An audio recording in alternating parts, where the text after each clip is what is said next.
Hi there, and thanks for watching the What's New webinar. We're going to take a look at all of the new features that are now available in the latest version of Mission Control. At a quick high level, these new features include the ability to have your time logs approved. You also have the ability to manually specify the completion percentage on individual actions, and tracking this completion percentage value on a weekly basis, and using that to view high-level performance indicators on the new PMO dashboard. We're also now accounting for weekends and holidays when scheduling action dates, so you have the ability to ignore weekends and non-working days. And you've got the ability to set budget ceilings and deadlines for individual milestones. So let's dive in and take a look at the features. So the first one is the time log approvals. We've made a few enhancements to the time log object that will allow clients to utilize an approval process for time logs. The time logs will now be calculated against the billable and cost values of a project once they've been approved. So you can have a two-level approval process. So the role manager, so someone specified on each individual person's role, will be can actually approve time logs, and the project owner specified on the individual project can also be allocated as the approver. So you can set both of these fields on the project. Now you can choose to set both, one or the other, or if you don't want to use the time log approvals, you just leave them both blank. So what this does on the individual time log, if we just take a look here, we've got a time log record here. So there's now an approval status for the role manager, and there's an approval status for the project owner. Once both of these fields are set to approved, there's an overall approval process that will get set to approved as well. So if we're not using the approval process at all, this will automatically get set to approved. So to support that, we've made a few additions to the timesheet. So you'll see here up at the top level, we've got a summary here showing us of all of the time logs we've got on our timesheet. We can see very quickly at a high level what status each one of those are. We also have a new button down the bottom here. So any pending time logs that we've created through the week, once we click the Save and Submit timesheet, that will go away and take anything that's not already approved or rejected, and it will update them from pending to submitted. You can also see down the bottom right here that we're actually giving you, as well as giving you the total hours that you've logged, we're giving you the comparison against how many hours you're meant to be working. So this figure 12 is taken from the role record field, hours per week. We also, when you do actually go to submit your timesheet, there's a pop-up notification that will appear if the total hours that you're submitting is less than the hours per week that you're meant to be logging. So as someone who is reviewing and approving time logs, you can go to the time logs tab, and you will have a list view, time logs requiring my approval, and you can do an inline edit by selecting these and marking them as approved. As I mentioned at the start, if you're not wanting to use the approval process, you just leave those two fields blank on the project overview page, and everything will just automatically default to approved. Okay, looking at the next feature is the action completion percentage. So Mission Control now provides the ability to manually specify the completion percentage value of a particular action. So this new field has been added to the action object, and it enables users to specify the progress their effort on the action to date has resulted in. Typically, a user is going to specify this value if the progress is not aligned to the effort expended to date. So for example, if an action has 8 hours scheduled, let's just take an example. If we've got 8 hours scheduled and to date 4 hours have been logged, and if the progress is not 50%, the user will be able to enter the actual completion percentage value in this field. So note, if you're wanting to take advantage of this feature, you'll also, if you want to take advantage of the progress tracking and PMO dashboard features, which we're going to take a look at in a moment, you'll need to enter a value in this field regardless of whether you're on track or not. So even in this scenario, if I was actually at 50%, I would still want to log that manually here. So to have this field appear on various pages such as the timesheet and the time logger, what you'll need to do is make sure you set the checkbox on the mission control console. Within the project automation section, you've got this checkbox here, so you want to make sure that the use completion percentage functionality is set to true. That makes that field appear on the time logger, so you can see it over here on the left hand side. And if I jump back to the timesheet, I've also got the ability here to set that while I'm logging my time here as well. So there is also a feature, if you mark something as complete, once you save it, it will automatically update to 100%. So just jumping back onto that action, and we'll take a look at some of the fields so that we've got now. So based on putting that completion percentage in, we're able to get some projected financials. So what we're saying is, even though there was 8 hours scheduled, we've done 4, but we're 75% of the way there.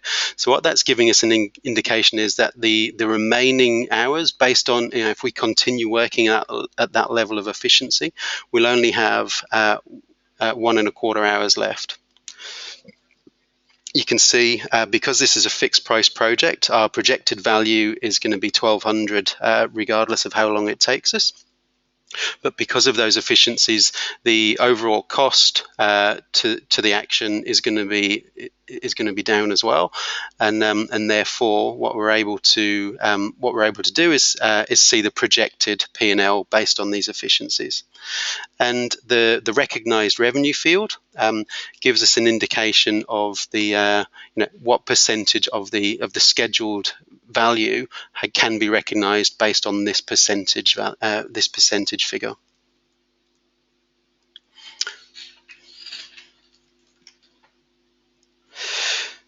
So another feature that we've added is as an extension to the action completion percentage functionality we've just gone over, is the action progress tracking. So if you plan to use the completion percentage feature that we've just gone over, you'll also be able to have the ability to track that value on a weekly basis, which can be used for reporting purposes within the PMO dashboard. So there's going to be a batch process that you can schedule. So down on the left-hand side here of the mission control console, you can see that I can choose to set the batch, the schedule action progress tracking. I can set that to be true, and I can choose the day and the time that I want that to run. So in this scenario, we're going to be running this batch process at 9:30 every Wednesday morning. So that process will create and update a JSON file on the project record. So you'll see an example here where it's been created already. So the next time that batch process runs, it will capture the completion percentage value for each action on the project, where the project status is not completed or archived is false. So also note, whilst the current progress tracking solution is not utilizing the field tracking history data, it is recommended that you switch on field tracking for the action completion percentage field, as this will serve as a backup source for tracking these changes. So if you jump to the action object and just make sure on set history tracking that the completion percentage field is being tracked. So now that we've got our JSON files there being created every week, what we're able to do is actually look at use that information and look at the details on our PMO dashboard. So we can access the PMO dashboard from the Mission Control console. So it provides you with the ability to review a variety of high-level key performance indicators that provide a health check on your projects. So let's go in and take a look. So what I'm able to do is select a master date, and I can also view a comparison as well. So this gives me the ability to look at one or two snapshots in time based on how the projects are performing.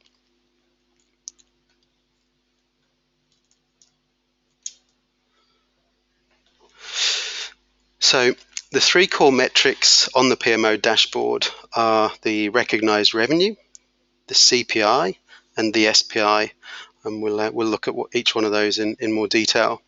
So the recognized revenue identifies how much revenue that is due to be earned that has been recognized so far. So if the project's billing type is fixed price, the calculation is based on the completion percentage that we've entered manually multiplied by the hours scheduled value billable. Otherwise, it references the hours completed value. So the CPI identifies how the project milestone or individual action is performing against the scheduled revenue. The higher the score, the better you're performing. For example, if you have a CPI rating of 1.0, your project is exactly on budget. If you're lower, you are likely to be running over budget, and being higher than 1.0 means you're working under budget. So similarly, the SPI identifies how you're performing against the scheduled timeline. So if your SPI is 1.0, your project is exactly on schedule. If you're lower, it means that you're running behind schedule, and the project's likely to be delayed. Being above 1.0 means you're likely to deliver the project early. So the CPI and the SPI values are derived by calculating three core metrics: the planned value, the earned value, and the actual cost. So let's just take a moment to talk about those in a bit more detail. And they are explained in further detail within the release notes, but let's discuss them quickly now. So the planned value is the percentage of hours scheduled billable accounted for based on the action's start date to the end of the week you've selected on the PMO dashboard. So for example, an action that has an hours scheduled billable value of $1,200 and has a start date of the Monday the 17th of August and an end date of the 26th of August, the total working days within that period is 8. So therefore, if we're looking at week 1 of the project, we will have a planned value of $756. So this is calculated based on 5 days divided by the total 8 working days, which gives us 63%. So 63% of 1200 is 756. So the earned value is calculated based on the completion percentage multiplied by the hours scheduled value billable. For example, if I've specified that I'm 40% completed on an action which has an hours scheduled value billable of $1,200, the earned value would be $480. And finally, the actual cost is the sum of the hours completed value billable value on all time logs relating to the action. So for example, if I've logged a total of 4 hours and my billable hourly rate is $150, the actual cost would be $600. So these values are all calculated as part of this PMO dashboard, and they're used to determine the CPI and the SPI as follows. So the CPI is calculated based on the earned value being divided by the actual cost, and the SPI is calculated based on the earned value divided by the planned value. And finally, you can see up in the dashboard summary here that we're able to set the breakpoints. So anything, I've set it to where anything under 0.25 is going to be highlighted red, anything over 0.75 will be highlighted green, and then anything in between the two figures will be amber. So that gives us a visual snapshot very quickly of how our projects are performing and how they're moving from week to week. So you can actually set those breakpoints on the console.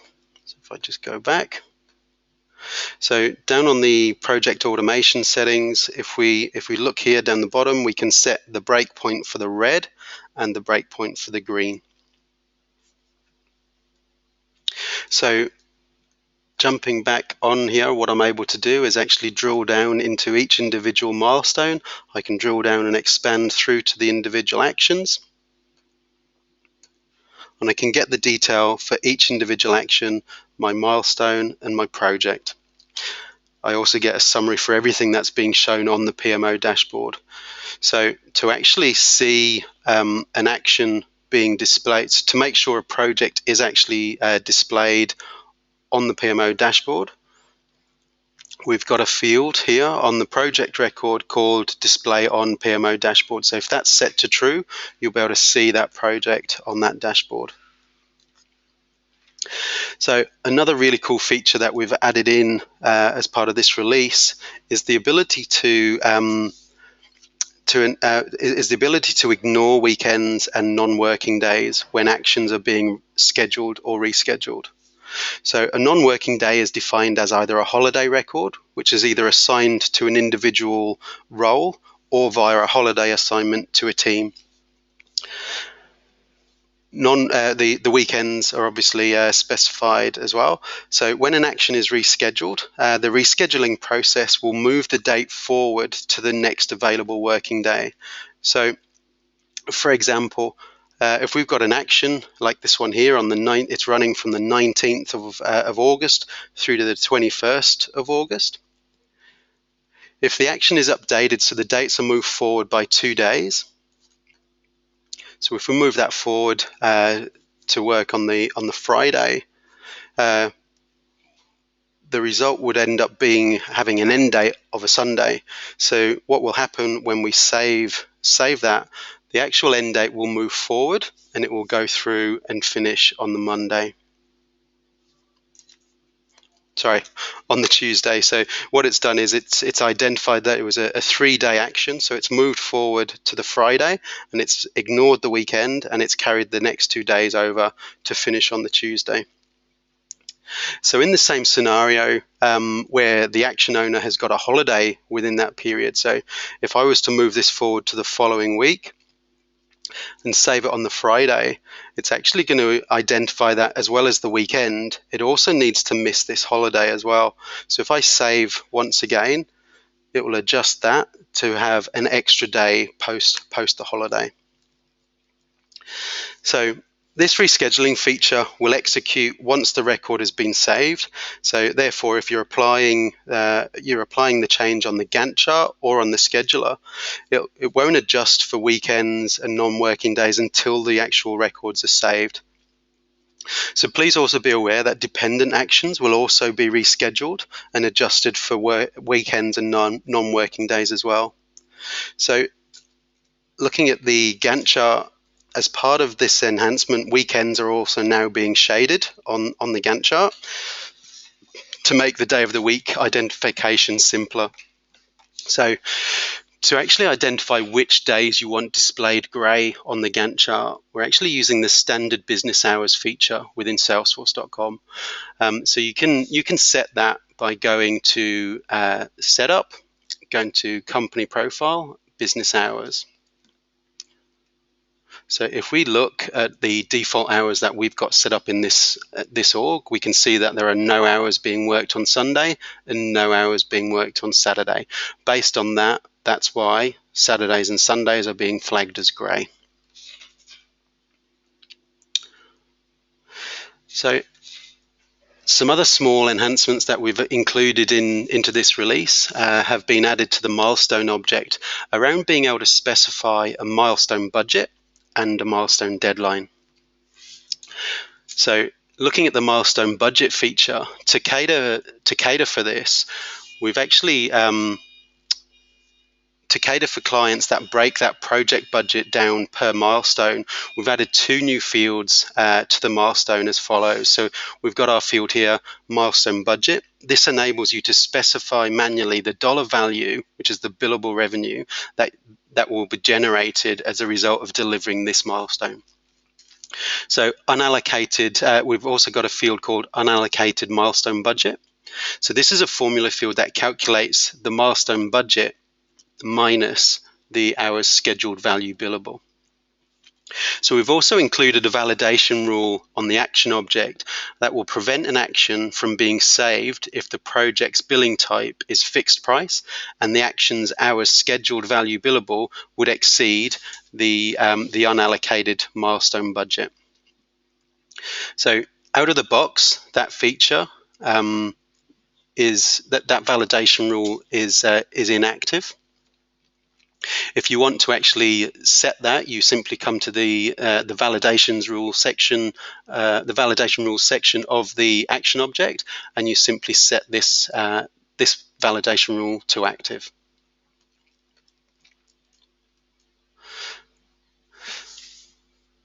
So, looking at the milestone deadline feature, obviously that allows you to specify the date that the milestone must be delivered by. So the current start date and end date of the milestone are driven by the earliest start date and latest end dates of all child actions relating to this milestone. This new milestone deadline field can be set and used in conjunction with a new validation rule to prevent users from setting the end date of any child action beyond this date. So again, if we jump back to the validation rules,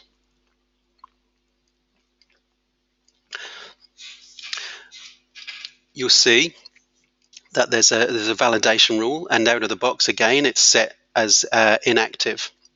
If you want to utilize this feature, you simply need to edit this validation rule and set it to active. So that's pretty much covered all of the new features. For further details, obviously please refer to the release notes that will now be available on the website. And as always, we'd love to obviously hear your feedback on the new features, and if you've got any more suggestions on adding new features in a future release, please feel free to get in touch. And like us, I hope you're going to enjoy these new additions to the solution, and we look forward to hearing from you soon. Thank you. Bye.